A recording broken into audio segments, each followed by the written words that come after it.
Today we're going to explore an ancient image, one that holds a really profound warning for our modern world. It's a story about vigilance, about listening, and about what happens when an entire society starts to fall asleep. Let's dig in and see what it means for us. I want you to imagine a time with me, long before skyscrapers ever pierced the clouds, before the whole world was mapped out by satellites and every corner of the earth felt like it was known. A time before highways glowed with those endless streams of light.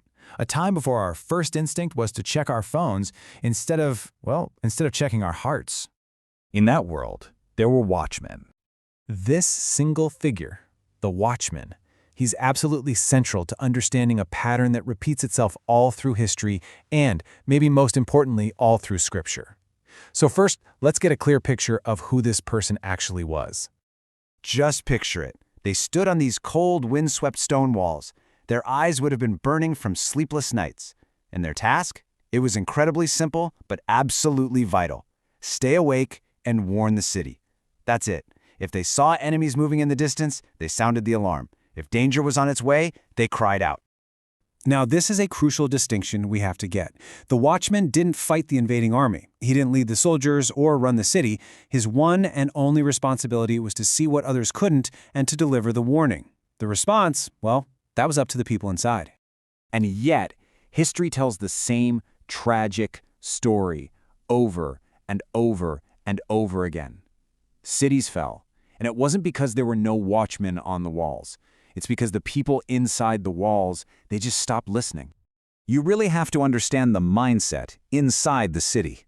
While the watchman was out there, standing in the cold, down below, the lights in the homes were warm. Music was drifting through the windows. Life just felt normal, secure.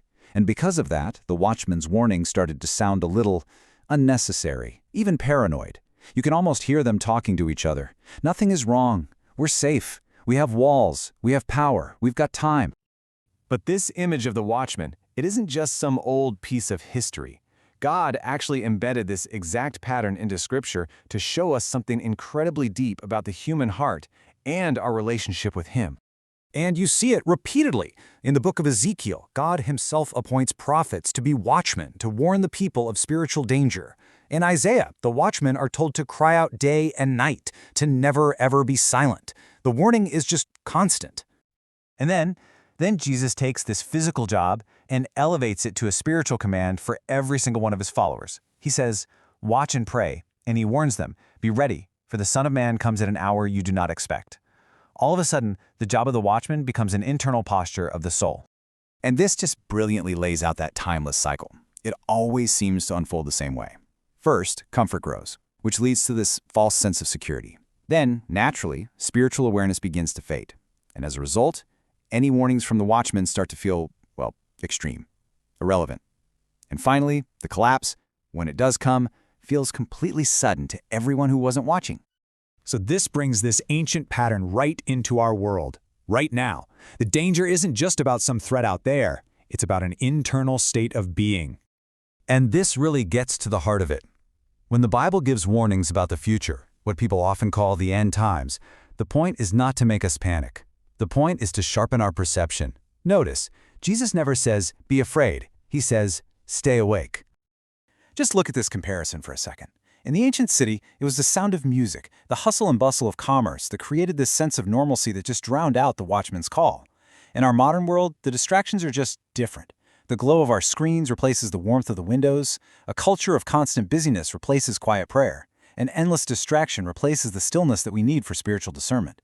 But the effect is exactly the same. This leads us to a really crucial insight, one that's kind of hidden in plain sight. When we think of spiritual danger, we usually picture this active, defiant rebellion, but that's not really the main threat this pattern is describing. The greatest spiritual danger is sleepwalking. People don't often fall away from faith by jumping, they drift. They don't typically reject God in some big moment of anger, they just neglect Him in a lifetime of comfort. So, what's the answer then? What do we do? Well, it's not some complicated strategy. It's actually a very simple, direct, and continuous call. The call is to stay awake. And this part is so important. This is not a call to be anxious. It's not about obsessing over every little thing or living in a state of fear. It is about being spiritually aware, present, perceptive. And it's also a call to stay faithful. The call is not to be perfect, it is to be faithful. It's just about maintaining that consistent, humble posture of a heart that's turned toward God day by day. And ultimately, this whole entire metaphor points to a final, hopeful reality. It points beyond all our efforts to a rescuer. You see, Jesus is the true and perfect watchman over our souls.